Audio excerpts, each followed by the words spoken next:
우리가 새해가 되면 새해 복 많이 받으십시오라고 하는 인사를 하는데 신정에 물론 많이 했습니다만 사실 우리나라는 음력이 더 친숙하게 돼서 이 구정 이제 이 설날에 이 인사를 더 의미 깊게 하는 것 같아요. 그래서 설날에 세배를 드리잖아요.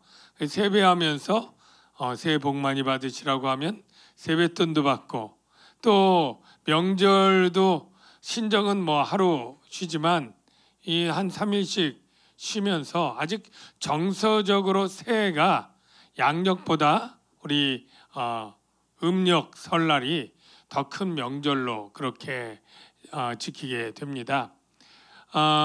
그래서 좀 미리 이 고향에 가기도 하고 또 고향 부모님 찾아서 뭐 차례도 지내는 사람들도 있고, 뭐 믿는 가정들은 이제 또 예배를 드리면서 명절을 보내고 또 놀이도 하고 먹기도 맛있는 것도 먹고 그렇게 잔치를 벌이고 오는 것 같은데요.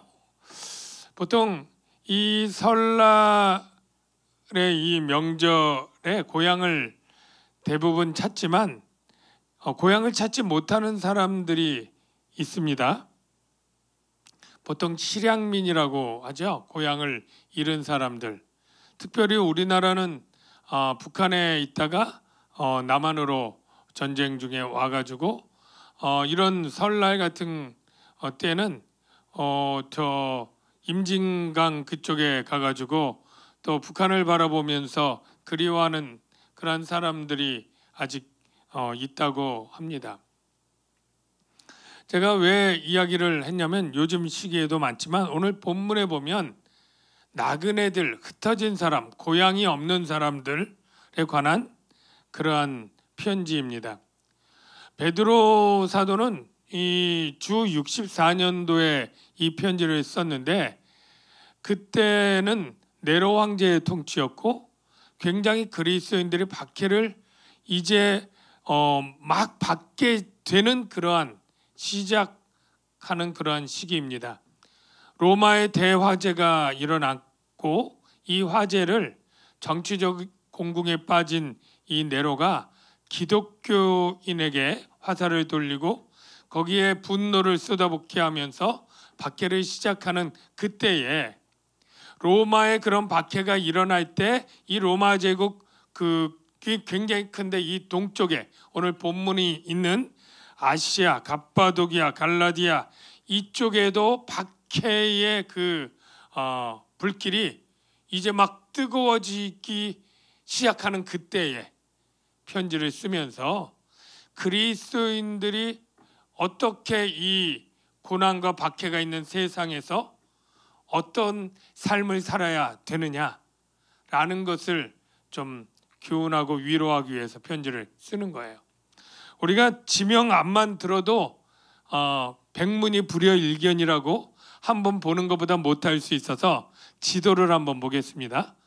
지도를 한번 보면 뭐 저 지도가 잘 보이십니까? 저게 지금의 터키이고 그때는 아시아, 갈라디아, 갑바도기아, 본도, 비두니아 이게 다 지금에 보면 터키 지역의 아시아가 바로 이 지역에, 로마는 훨씬 이거보다 서쪽에 있죠.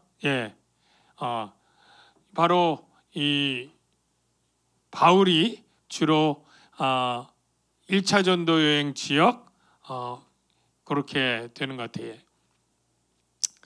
여기에 이제 흩어진 나그네에게 편지를 쓴다라고 하는데 오늘 제가 여러분에게 강조하는 메시지의 핵심은 이것입니다.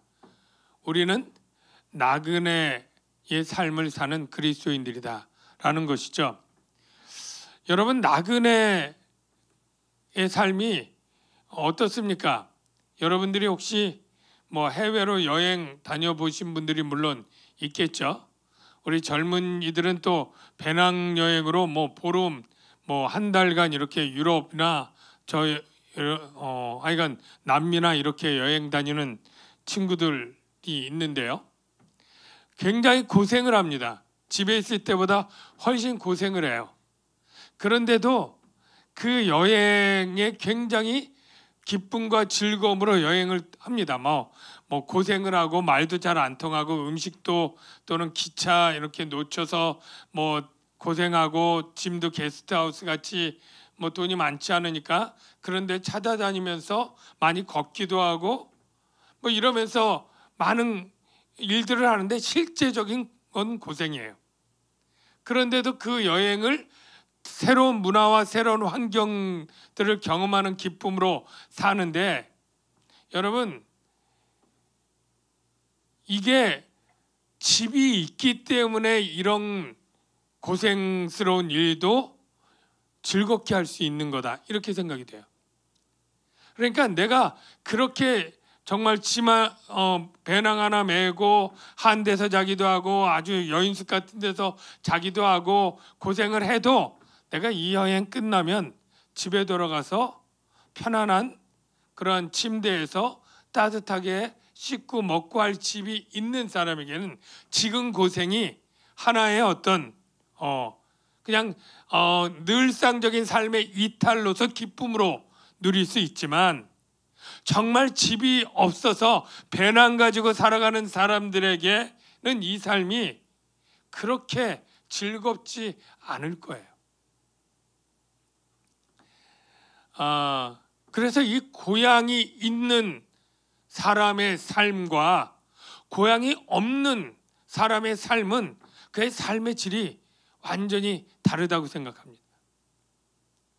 여러분, 하나님은 동물이든 사람이든 그 영혼의 DNA 속에 고향을 그리워하는 마음을 주었다고 생각이 됩니다. 이 전도서가 잠언에 보면 우리 마음에 영원을 사모하는 마음을 하나님이 심어줬다 그래요. 영원. 근데 우리는 영원히 살아본 적이 없어요. 우리가 태어나면서 시작인데 무슨 영원을 살아본 경험도 없는데 왜 영원을 사랑할까요? 바로 우리는 하나님에 의해서 태어났기 때문에 하나님의 영성은 바로 무한성이고 영원성이 있잖아요. 그러니까 사람은 이 죽는 존재일 때 하나님과 함께 사는 영원을 사모하도록 하나님이 DNA에 넣어주셨다, 그렇게 생각이 됩니다. 동물도 고향을 그리워하고 고향에 돌아가고 싶은 욕망이 사람들처럼 똑같이 있다고 해요. 그래서 속담들이 그렇게 만들어졌잖아요. 수구초심인가? 그런 말이 있는데, 이게 여우가 죽을 때는 구라고 하는 것이 언덕인데 언덕을 보고 머리를 두고 죽는다, 그런 뜻이에요. 왜 언덕을 보고 죽는 게 고향인가 했더니 언덕에 여우 굴이 있다는 거예요. 굴이 평지에 있지는 않고. 그러니까 그 여우도 죽을 때는 자기가 태어났던 그 멀지만 그 언덕의 굴을 보고 머리를 두고 죽는다, 그런 이야기예요. 연어가 잘 알지만 바다에서 3년을 있다가 알을 낳고 죽어야 되는데 알을 낳고 죽을 때가 어디예요? 자기가 태어난 그곳을 찾아가요. 어떻게 보면 알 낳기 좋은 장소가 더 맑은 물이나 더 이렇게 좋은 환경도 있을지 모르겠어요. 그런데 제가 영상을 보면 이 연어가 찾아가는 자기 집 가는 데는 자갈이 있고 물이 짧고 그래서 막 거기를 막 파닥파닥 이 물이 수심이 낮으니까 막 거의 반은 나오면서 헤엄쳐가는데, 곰들이 또 그때가 포식하는 때라고 막 이렇게 연어 잡아먹어도 글로 뚫고 가고, 이 바위나 이런 자갈들의 몸이 다 찢기면서 가요. 그래서 거기서 알을 낳고 죽는 거예요. 어떻게 보면 자기가 태어난 고향에서 죽는 것이죠. 그래서 고향은, 물론 여러분들의 고향은 어떤지 몰라도 우리에게 주신 고향은 바로 마음의 평안과 위로를 주는 곳. 네. 그래서 고향은 정말 어머니 부모님 품속처럼 따뜻하고 그리운 곳. 이게 바로 고향인데, 우리 예수 믿는 그리스도인들에게도 고향이 있죠. 육체적인 고향이 있지만 오늘 본문은 영적인 고향을 이야기합니다. 영적인 고향. 히브리서 11장 13절에 이렇게 말합니다. 우리가 나그네인데 고향이 있다라는 거예요. 그러면 이 세상에 고향을 얘기하냐? 여기 보면 자막 보여주세요. 이 사람들은 다 믿음을 따라 죽었으며, 아브라함 이야기를 하는 거예요. 아브라함 사라. 그가 하란에서 갈대아 우르에서 하란에 있다가 가나안 땅에 왔고, 이 가나안 땅에서 죽게 되는데, 이 사람들은 믿음을 따라 죽었고 약속을 받지 못하였다. 고향에 가지 못한 거예요. 실제 가나안 땅에 땅 한 평도 없었던 거예요. 그것들을 멀리서 보고 환영하며 또 땅에서는 외국인과 나그네임을 증언하였으니 그들이 이같이 말하는 것은 자기들이 본향 찾는 자임을 나타냅니다. 이렇게 말하고요. 그들이 나온 바 본향을 생각하였더라면 돌아갈 기회가 있었으려니와, 그들의 고향은 하란일 수 있고요. 조금 더 선조의 고향인 이 갈대아 우르에 있어요. 우르예요. 얼마든지 육지로 인간적인 몸이 태어난 고향은 갈 수 있어요. 그런데 그들은 하나님을 믿는 자로서 정말로 사모하는 고향이 바뀐 자들이 된 거예요. 어디예요? 그들이 이제는 더 나은 본향을 사모하니 곧 하늘에 있는 것이라. 사랑하는 성도 여러분, 여러분 고향이 다 있죠? 육체 몸이 태어난 고향. 저는 생긴 건 이래봐도 서울에서 태어났습니다. 네, 한남동에서. 제 유년 시절은 저 대통령실이 지금 있는 용산에서. 네. 물론 그때는 시장, 용산시장에서 유년 시절이 있었고, 지금은 뭐 완전 천지개벽해서 빌딩만 있고, 제가 살았던 상도동 거기도 뭐 아파트만 있고 지금 고향의 모습은 다 없습니다. 여러분도 육체가 몸이 태어난 고향이 다 있겠죠. 그런데 예수 믿는 사람들의 고향은 이제 하나가 되는 거예요. 어디요? 하늘에 있는 하나님의 나라. 거기 영원을 사모하는, 영원히 우리가 돌아가서 고향이 주는 참된 평안과 안식을 누릴 그 소망을 주는 곳, 저와 여러분의 영적인 고향인 줄로 믿습니다. 바로 그런 의미에서 보면 여기 아까 그 아시아에 흩어진 유대인들의 고향은 아마 선조들의 고향이나 다 팔레스타인, 이스라엘 땅이겠지만 그들이 나라를 잃고 다 흩어졌어요. 디아스포라라고 하죠. 그런데 나중에 보면 이 디아스포라에 유대인도 있고 이방인도 있고 다 통칭하면서 그들의 본향을 하늘에 있다, 이렇게 얘기를 하는 거예요. 그러면서 우리의 인생은 바로 나그네 또는 거류민이다, 이렇게 이야기하는 거죠. 나그네 거류민이라고 할 때 본향이 있는 나그네는 외롭지 않습니다. 언제든 고향을 돌아갈 수 있는 약속과 확신이 있는 사람은 그것이 여행이에요. 여행. 그런데 고향이 없고 돌아갈 집이 없는 사람은 이게 여행이나 나그네 삶이 아니라 그냥 객지예요. 객지에서 어떻게 보면 나중에 죽으면 그게 객사가 되는 거죠. 잘 아는 예화지만 실존 철학자 중에 사르트르라고 하는 사람이 있다고 합니다. 네, 뭐 이름은 들어보셨을 거예요. 근데 그가 무신론적 실존 철학자예요. 그가 죽음으로부터의 자유라고 하는 걸 외쳤어요. 예. 다 죽는데 그 죽음을 뭘 그렇게 중요한 사건으로 보고 하느냐, 거기로부터 공포로부터 자유롭자, 뭐 그런 주장이었다 그래요. 근데 그가 실제 자기가 병에 걸려서 죽게 되는데 뭐 폐수종이라고 하는 병인데 그게 그렇게 고통스럽다고 합니다. 한 달 이상을 고통하다가 죽는데 그가 프랑스의 뭐 브루셀이라고 하는 병원에 입원해서 한 달 동안 막 소리를 치고 고통하면서 그렇게 죽음이 두려워서 자기 병도 묻지 않고 아내한테 그렇게 모른 채 이렇게 죽었다고 하는데, 죽었을 때에 한 독자가 신문에 투고를 했는데 이런 내용이었다고 합니다. 그가 그렇게 죽음의 자유를 외쳤지만 죽음을 두려워했던 이유가 있는데 그에게는 돌아갈 고향이 없었기 때문일 것이다. 이렇게 썼다고 해요. 많이 회자되고 있는 예화인데 그렇습니다. 돌아갈 고향이 없는 사람에게는 그의 삶이 여행이 되지 못합니다. 그냥 집 없는 서름에 떠돌아다니는 그러한 비참한 인생이 되는 것이죠. 축복합니다. 저와 여러분은 돌아갈 본향이 있는 나그네인 것 여러분 분명히 믿으시길 바랍니다. 그럴 때 우리는 든든하고요. 그리고 우리에게는 죽음 이후가 두렵지가 않아요. 오히려 고향으로 돌아가는 그러한 과정이기 때문에.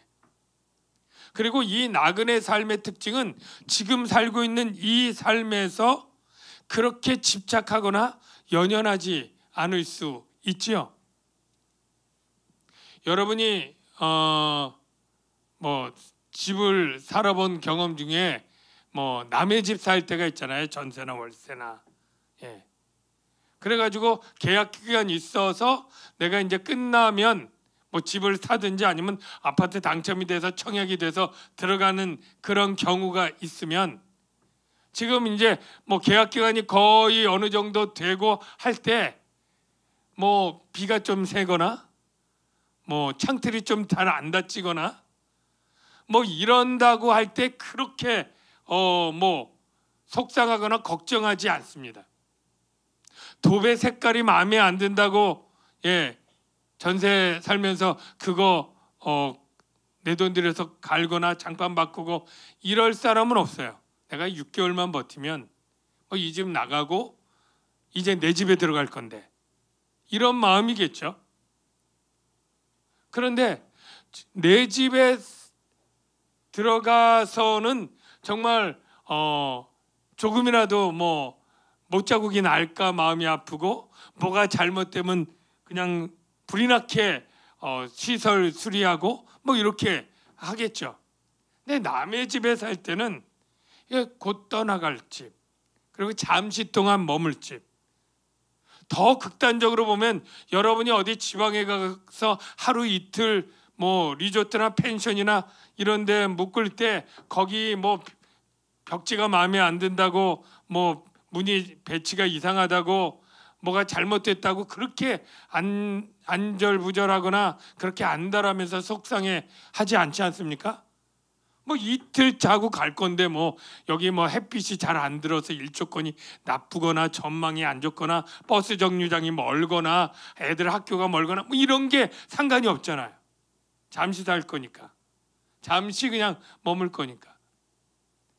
마찬가지입니다.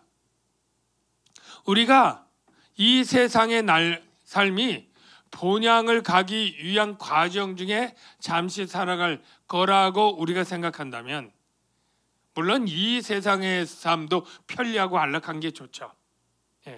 그러나 그렇게까지 집착하고 그렇게 속상해하고 그렇게 힘들어 하지는 않을 수 있지 않겠습니까? 바로 그 얘기를 하는 거예요. 여러분, 우리는 이 육체에도 고향이 있고 그 고향이 좋지만 사실은 우리에게는 바로 영혼의 본향이 있고 하나님 나라가 있다라는 사실을 분명히 우리가 깨닫고 알아야 될 줄로 믿습니다.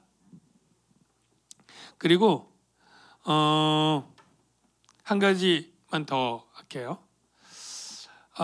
우리가 새해 복 많이 받으십시오 라고 얘기를 하는데 오늘 나온 이 복은 하나님이 주시는 복이고 이거는 세상의 복과는 비교할 수도 없는 큰 복이다 라는 그러한 내용이 담겨 있습니다. 여러분 2절을 보십시오. 여러분 여기 보면 하나님 아버지의 미리 아심을 따라 성령이 거룩하게 하심으로 순종함과 예수 그리스도의 피부름을 얻기 위하여 택하심을 받은 자들에게 편지하노니. 자, 앞에 말이 길지만 특별하게 누구에게 편지를 하고 누구에게 은혜와 평강을 축복합니까? 여기 보니까 택하심을 받은 자들. 여러분 이 택하심을 받은 자들은 바로 베드로 사도의 은혜와 평강이 더욱 많은 복을 받습니다. 여러분은 택하심을 받는 자가 되고 싶습니까?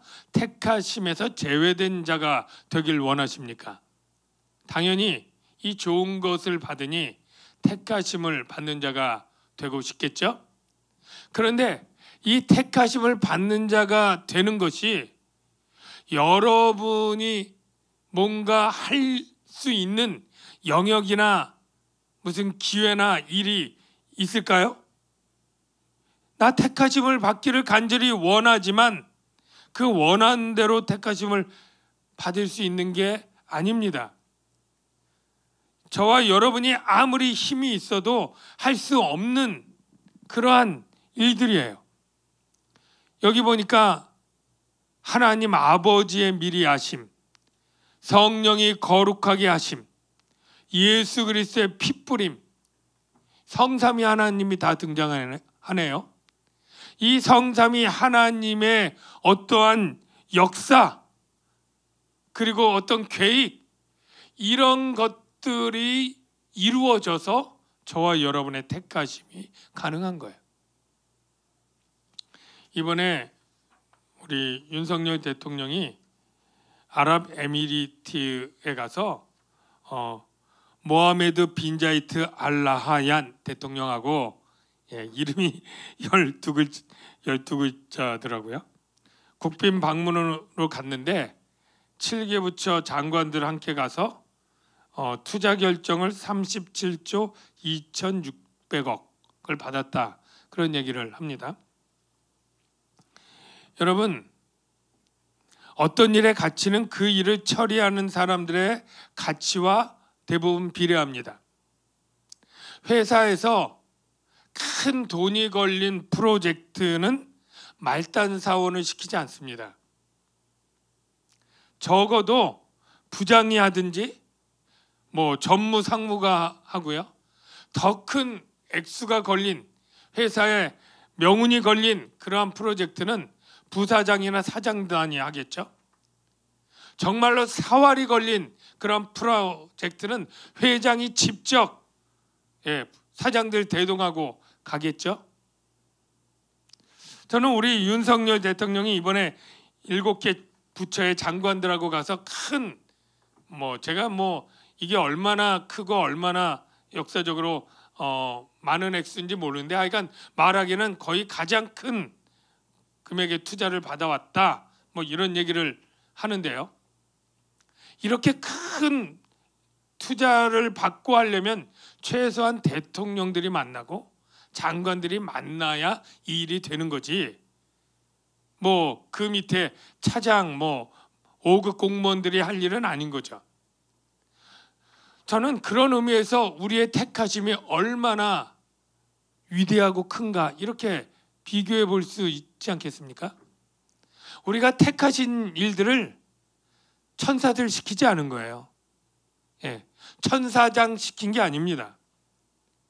우리를 택하시는 그 일을 하나님께서, 성령 하나님께서, 예수님께서 다 최고로 위대하시고 크신 성삼위 하나님 세 분이 협약을 통해서 미리 하시고 거룩하게 하시고 피 뿌리시는 그 일을 통해서 하기로 택하신 그 프로젝트의 대상이 저와 여러분이다. 그렇게 생각해 보면 택하심이라는 게 굉장히 중요하고 위대한 프로젝트고 내가 그 안에 대상이 되었구나 라고 생각이 되면서 이 복을 받지 못한 자들은 이 세상에 어떠한 복을 받는다 해도 이 복과는 비교할 수 없을 정도의 작은 복이고, 반대로 우리는 이 복을 받은 우리는 세상의 많은 복들을 받지 못했다 할지라도 참으로 큰 복을 받은 자들이구나 라고 생각되지 않습니까? 그래서 우리는 설날에 대해서 새해 복 많이 받으세요 라고 하는 세상 사람들의 그 덕담보다 요즘 새해 하나님의 복을 많이 받으세요 이런 식으로 좀 영적으로 승화시켜서 표현을 하는데, 사실은 하나님의 복을 많이 받으세요 보다는 더 정확한 표현은 이미 하나님의 복을 받았으니 받았는데도 받은 줄 모르는 사람들이 너무 많은데, 저는 이미 받은 하나님의 복을 누리십시오, 이게 더 맞는 덕담이다 이렇게 생각을 합니다. 오늘 설날 전날인데요, 우리 이미 예수 믿는 우리는 바로 하늘의 본향을 가진 자들이고 성삼위 하나님이 주신 엄청나게 크고 위대한 복을 이미 받은 자들인데, 바로 그 복들을 묵상하면서 오히려 감사와 찬양으로 이 설날을 보내는 저와 여러분이 되시길 주의 이름으로 축원합니다.